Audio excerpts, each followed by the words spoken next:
السلام عليكم ورحمة الله وبركاته. ازيكم عاملين ايه؟ وحشتوني جدا جدا جدا. في دول كتير بتلاقي فيها ناس بتحرق المصحف.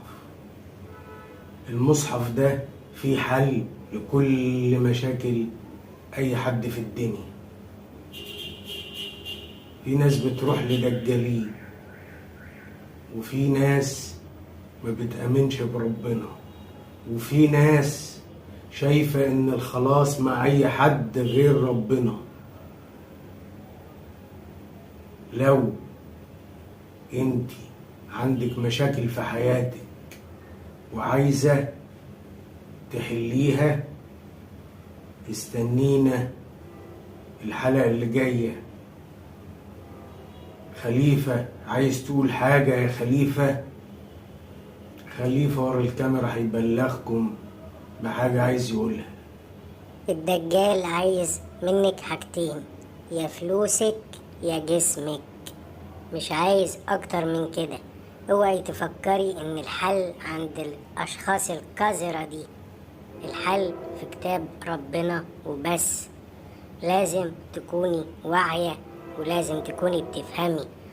ولو في حد اذيكي وفي حد ممكن تحسي ان هو عاملك عمل، الحل مع سيزر. عشان خاطري كفاية توهان. كفاية توهان، كفاية توهان، كفاية جهل، كفاية قلة قيمة، كفاية رجولة قليلة، كفاية اللي انتوا بتعملوه ده. انا عارف ان مفيش حد بيقول لكم. في ناس كتير محترمة وفي ناس كتير بتقول، بس ما بيوصلكوش لان انتوا فتوها. عشان خاطري فوقوا بقى. كفاية اللي انتوا عايشين فيه ده. يومكوا قرب يجي. استنونا الفيديو اللي جاي. وزي ما خليفة قال، انت مش محتاجة تروحي لدجال عشان يراودك عن نفسك ويسلب ارادتك ويضحك عليكي ويخليكي تعملي حاجات انت لما تفوقي هتقولي انا عملتها ازاي.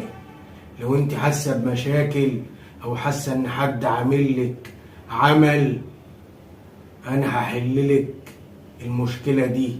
استنونا الفيديو اللي جاي مع القضاء على الدجالين وعلى اي حد عامل لاي حد عمل، والحل في القرآن اللي الناس عمالة تحرقه.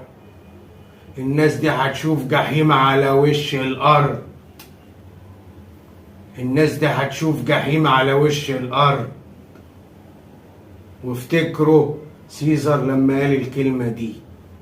يلا ربنا يهديكم. سلام.